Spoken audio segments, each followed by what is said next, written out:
And you can't believe it, that the office that was purchased by government for retired President Mwai Kibaki, the third president of the Republic of Kenya, the greatest president Kenya has ever had, that office where Kibaki used to sit is where Dennis Itumbi is sitting. He is sitting on the chair Mwai Kibaki was sitting on. He is using the office that was being occupied by Mwai Kibaki. What disrespect to Mwai Kibaki and to the people of Kenya, that a blogger has been allocated the office that was occupied by the third president of the Republic of Kenya. And that is where the PSs and the CEOs of parastatals are being summoned by Dennis Itumbi. And he calls the president and puts him on speakerphone and says, I have told them your message. They are preparing. Yesterday, it was a circus. When there is such a national crisis, William Ruto is out of the country. He designates a blogger, Dennis Itumbi, to chair a meeting of such serious issue. The transport officials who were there were shocked that a meeting attended by the CS for National Treasury, the CS for Transport, and the CS for Energy and Petroleum was being chaired by a blogger, Dennis Itumbi. That is how casual William Ruto treats the people of Kenya. When the whole country is at standstill, the economy is paralyzed, nothing is going on in the country, he has the audacity to designate a blogger to chair a meeting to unlock the crisis. And that is a problem we have with the country. And many people have been asking me, how did we get here? And I have told them, William Ruto surrendered the leadership of the country to a blogger called Dennis Itumbi, a standard 2 dropout called Oscar Sudi, a standard 6 dropout called Farouk Kibet. Those are the people who run the country. Kindiki was in the country. He was not asked to chair the meeting. He's just another flower girl. The president doesn't think much of him. He asked Dennis Itumbi to go and chair the meeting. And that is what has been happening. And yesterday, principal secretaries and CEOs from the mountain called me crying that Dennis Itumbi is harassing them to raise $1 billion shillings to fund the Olkalau by-election. And every PS from the mountain has been forced to produce 20 million shillings to go and fund Olkalau by-election. Every CEO from the mountain has been asked to give 30 million shillings to fund the Olkalau by-election. And they are crying because they had to borrow similar amounts for the Bere by-election. Because these PSs and CEOs are arguing that ordinarily they would look for this money from contractors. But they cannot. William Ruto is the one who gives all the businesses to their state departments and their state corporations and deals with the contractors directly. So these PSs, these CEOs cannot ask for money from any contractor because they are dealing directly from William Ruto. So from Bere, they had to borrow the money from their friends. They are yet to pay. Now they are being intimidated. Dennis Itumbi has summoned them to an office.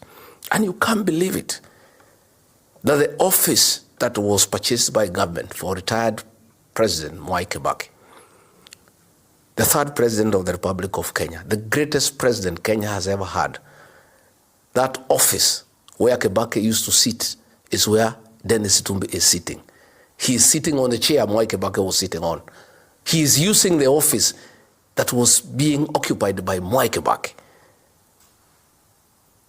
What disrespect to Mwai Kibaki and to the people of Kenya, that a blogger has been allocated the office that was occupied by the third president of the Republic of Kenya. And that is where the PSs and the CEOs of parastatals are being summoned by Dennis Itumbi.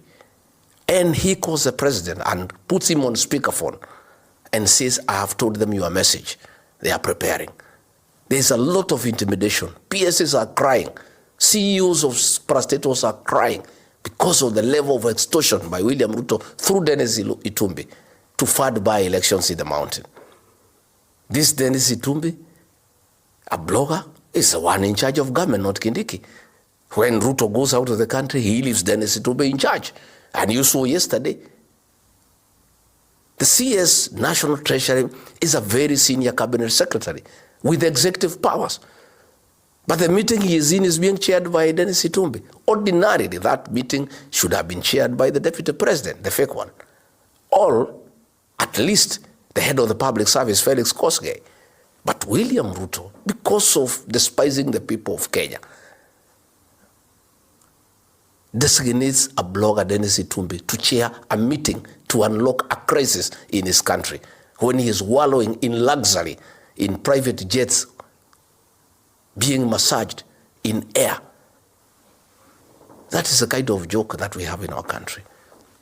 I want to ask the PSs and the CEOs not to give that money for Olkalau and to go to their offices and work. They are telling me they have been told to camp in Olkalau to go and campaign. Most of them are saying they don't even know how to campaign. They have never participated in politics. Each has been allocated a polling station and told to give money and go and campaign for the UDA candidate in Olkalau. They are all working under Dennis Itumbi, a blogger. He is in charge of PSs and CEOs of parastatals. It's the greatest joke in the history of Kenya that a blogger is in charge of PSs and CEOs of state corporations, that a blogger is chairing a meeting attended by the CS National Treasury, Energy and Petroleum, and the CS for Transport and Infrastructure. That is how casual William Ruto treats the people of Kenya and the challenges that they face. But of course, the worst joke is Kipchumba Murkomen. He's the worst CS Interior we have seen since independence. He's such a joke. You know, even if William Ruto wanted a college into CS Interior, why can't you look for a serious, mature fellow? Why do you give the job to a CS who is childish and juvenile? A fellow who reduces a national crisis into a tribal joke. You know, that is how serious the situation back home is.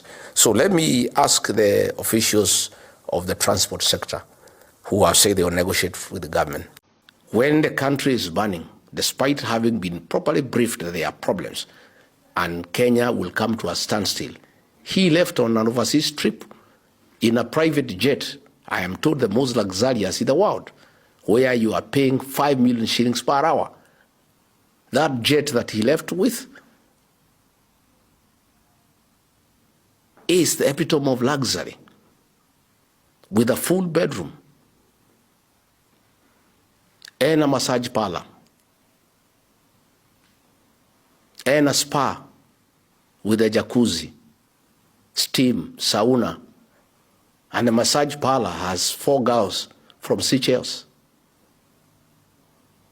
He is enjoying when Kenyans are struggling in the air.